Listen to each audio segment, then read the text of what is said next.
Hello and welcome back to the Cultural Cookbook. Today we're tackling Gyoza Meatballs. For this recipe, you're gonna need some ground meat. We used beef. The recipe calls for turkey. Both would be amazing. You'll also need some panko breadcrumbs. This is a slightly bigger, flakier style of breadcrumbs, and it really makes the texture what it needs to be, so try to get panko if you can.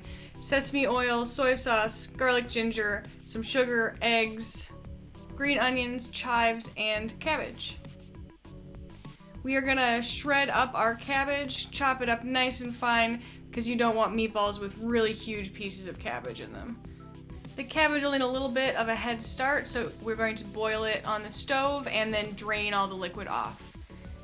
We are going to chop up our green onions next, making sure to get them nice and small. And chives.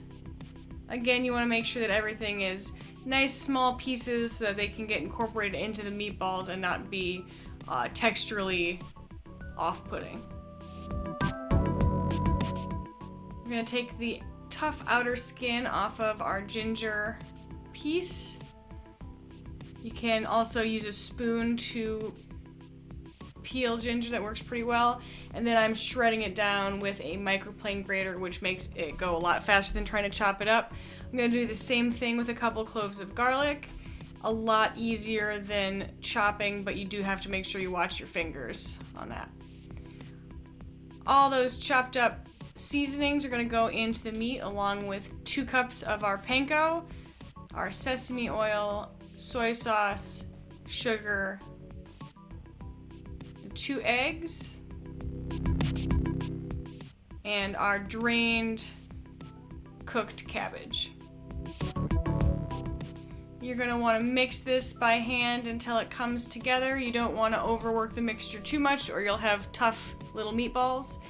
And then I like to use a little disher, a little ice cream scoop to get them all to be about the same size, and then roll them up into about golf ball sized meatballs.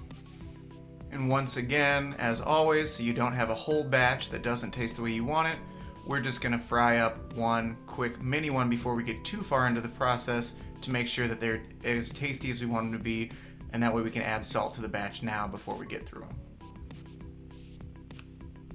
If you got a buddy to help you roll up all these meatballs, it's always great to cook with a friend. That's me.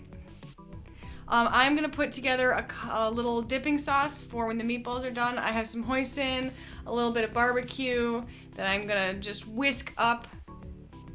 Now the recipe says you can also add a little bit of dashi or broth to that to get the right consistency. Yeah, I sort of went off book a little bit with some rice wine vinegar and sesame oil and just got that flavor the way I wanted it to be, nice and sweet and savory.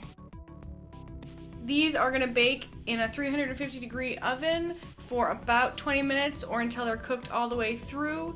You usually have to sacrifice one meatball just to check the insides.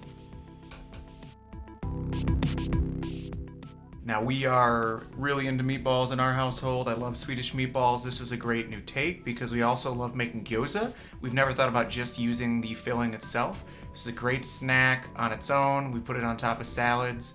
We really think that you'll enjoy messing around with this one, and with the dipping sauce, they're just perfect on their own as well. Enjoy!